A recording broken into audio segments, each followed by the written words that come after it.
अच्छे अरे तो देखली कहे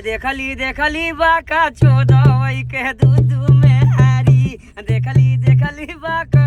14 के दूध में हारी रे भैया दूध में हारी रे बाबू दूध में हारी देखली बाका 14 के दूध में हारी। पहले खाना बनावा राजा तनी आवा पहले खाना बनावा राजा तनी खियावा हो लेकिन दूसरी का है अब हमार पारी हो देखली बकचो दवाई के दूध में हारी और देखली बकचो दवाई के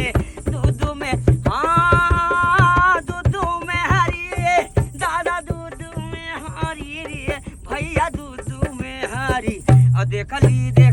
बकचो दवाई के दूध में हारी।